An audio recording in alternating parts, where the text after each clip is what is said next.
श्री राधा कृष्णाभ्यां नमः। श्रीमद्भागवत महापुराण प्रथम खंड तृतीय स्कंद अथाष्टमो अध्यायः। इस अध्याय में ब्रह्मा जी की उत्पत्ति का वर्णन है कि ब्रह्मा जी की उत्पत्ति भगवान नारायण के नाभि से उत्पत्ति होती है ब्रह्मा जी की। उसके बाद 9वां अध्याय में भगवान ब्रह्मा जी नारायण जी का स्तुति करते हैं।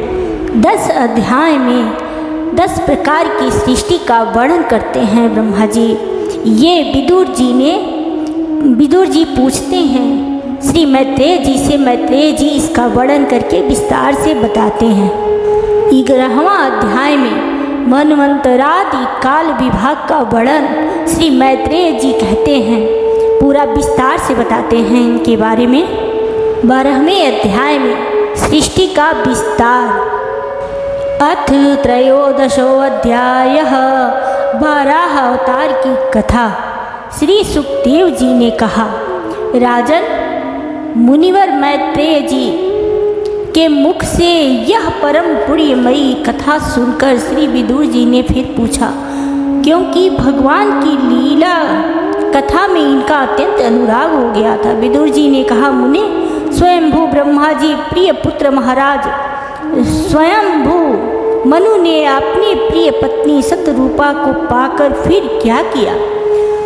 आप साधु शिरोमणि हैं, आप मुझे आदि राजर्षि स्वयंभू मनु का पवित्र चरित्र सुनाइए। वे श्री विष्णु भगवान के शरणापन्न थे, इसलिए उनका चरित्र सुनने में मेरी बहुत श्रद्धा है।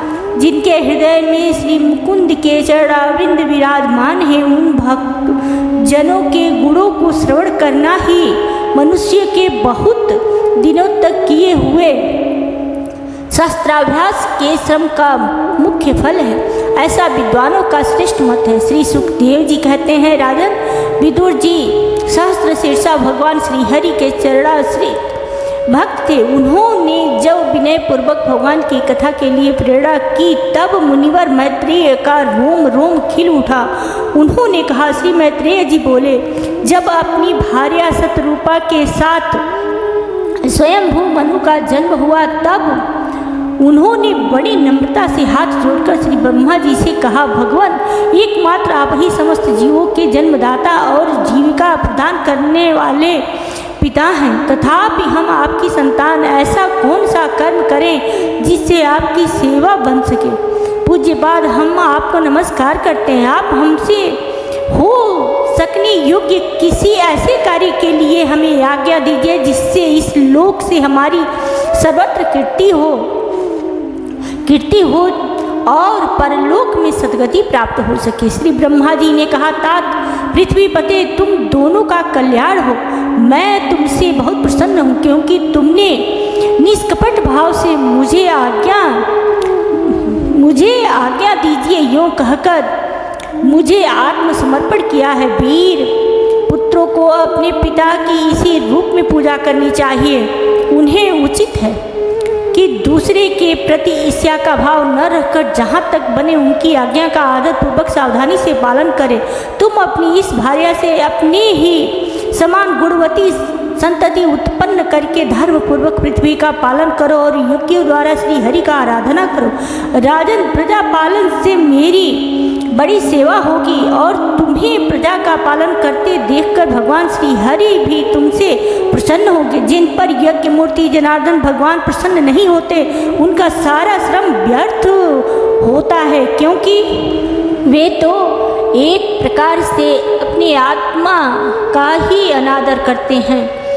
मनु जी ने कहा, पाप का नाश करने वाले पिताजी, मैं आपकी आज्ञा का पालन अवश्य करूंगा, किंतु आप इस जगत में मेरे और मेरी भावी प्रजा के रहने के लिए स्थान बतलाइए। देव सब जीवों का निवास स्थान पृथ्वी इस समय प्रलय के जल में डूबी हुई है। आप इस देवी के उद्धार का प्रयत्न कीजिए।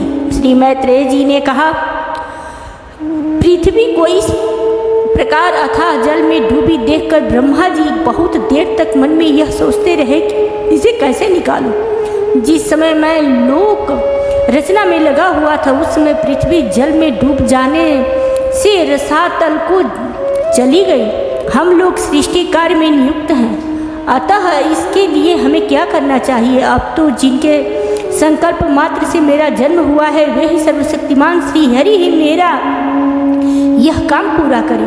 निष्पाप विदुर जी ब्रह्मा जी इस प्रकार विचार कर ही रहे थे कि उनके नासा छिद्र से अकस्मात अंगूठे के बराबर आकार का एक बराह शिशु निकला। भारत बड़े आश्चर्य की बात है। आश्चर्य की बात तो यही हुई कि आकाश में खड़ा हुआ वह बराह शिशु ब्रह्मा जी को के देखते ही देखते बड़ा होकर क्षण भर में हाथी के बराबर हो गया। उस विशाल बराह मूर्ति को देखकर मरीचि आदि मुनिजन सनकादि और स्वयंभू मनु के सहित श्री ब्रह्मा जी की तरह तरह से विचार करने लगे। ओहो, शुक्र के रूप में आज यह कौन दिव्य प्राणी यहाँ प्रकट हुआ है? कैसा आश्चर्य है! यह अभी अभी मेरी नाक से निकला था। पहले तो यह अंगूठे के पोरुए के बराबर दिखाई देता था, किंतु एक ही क्षण में बड़ी भारी शिला के समान हो गया। अवश्य ही यज्ञ मूर्ति भगवान हम लोगों के लिए मन को लोग मोहित कर रहे हैं। ब्रह्मा जी और उनके पुत्र इस प्रकार सोच ही रहे थे कि भगवान यज्ञ पुरुष पर्वताकार होकर गरजने लगे। सर्वशक्तिमान श्री हरि ने अपनी गर्जना से दिशाओं को प्रतिध्वनित करके ब्रह्मा और श्रेष्ठ ब्राह्मणों को हर्ष से भर दिया।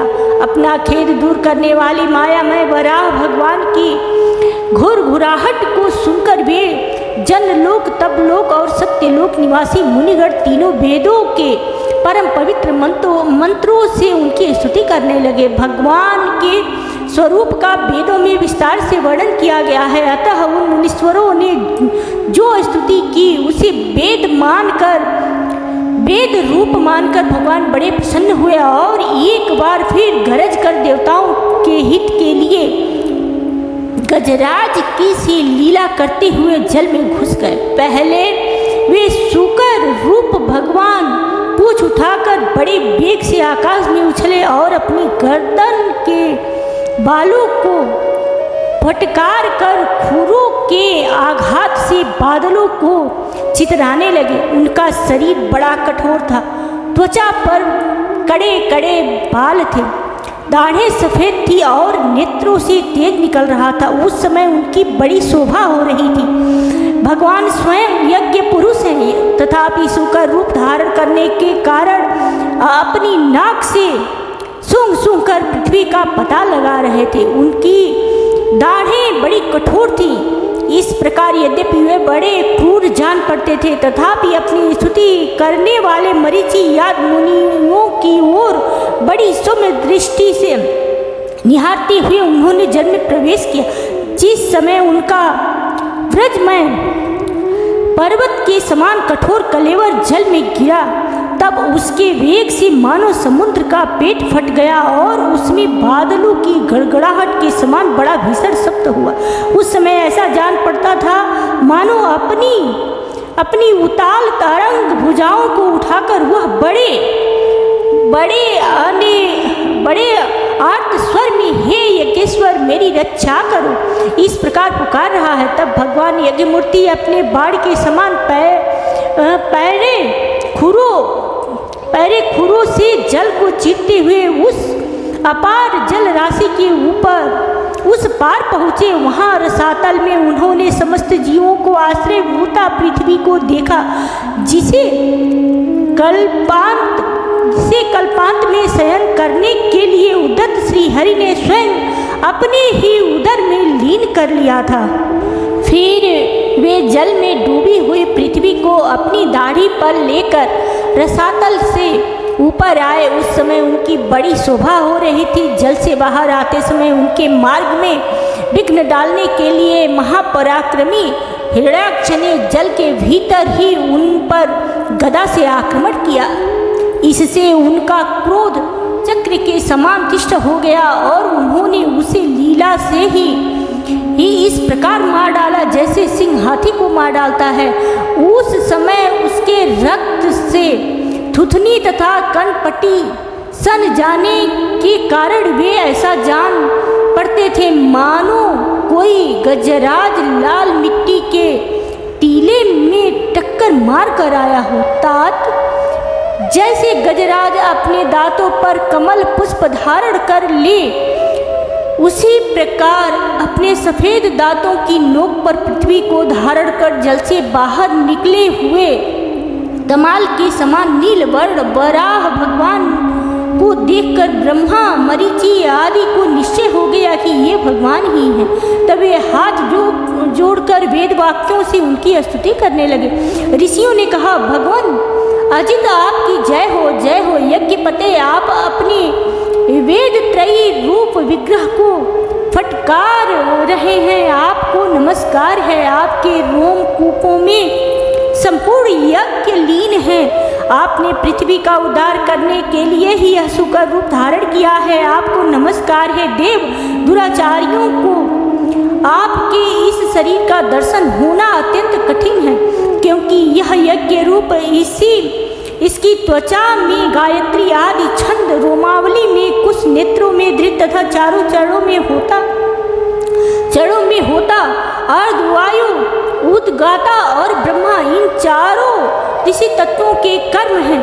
ईसा आपकी थुथनी मुख के अग्रभाग में श्रुक है, नासिका छिद्रों में श्रुवा है, उदर में ईड़ा यज्ञीय क्षण भक्षण पात्र है, कानों में चमस है, मुख में प्रसिद्ध ब्रह्मा भाग पात्र है और कंठ छिद्र में ग्रह सोम पात्र है। भगवान आपका जो चबाना है वही अग्निहोत्र है। बार बार अवतार लेना यज्ञ रूप आपकी द्विछड़ीय इष्टि है। गर्दन उपसद 3 इष्टियां हैं, दोनों दाढ़े प्रायणी दीक्षा के बाद की इष्टि और उदयनी यज्ञ समाप्ति की इष्टि है। जिह्वा प्रवर्ग प्रत्येक उपसद के पूर्व किया जाने वाला महावीर नामक कर्म है। सिर सम्य होम रहित अग्नि और आवश्यक नाग्नि है तथा प्राण चित्ती इष्ट का चयन है। देव आपका वीर्य सोम है, आसन बैठना प्रातः सवनादि 3 सवन है। 7 धातु अग्निष्टोम अत्यग्निष्टोम उक्त षोडशी वाजपेय अति रात्र और आप्तोयान नाम की 7 संस्थाएं हैं तथा शरीर की संधियां जोड़ संपूर्ण सत्र हैं। इस प्रकार आप संपूर्ण यज्ञ सोम रहित याग और क्रतु सोम सहित याग रूप हैं। यज्ञानुष्ठान रूप इष्टियां आपके अंगों को मिलाए रखने वाली मांसपेशियां हैं। समस्त मंत्र देवता द्रव्य यज्ञ और कर्म आपके ही स्वरूप हैं।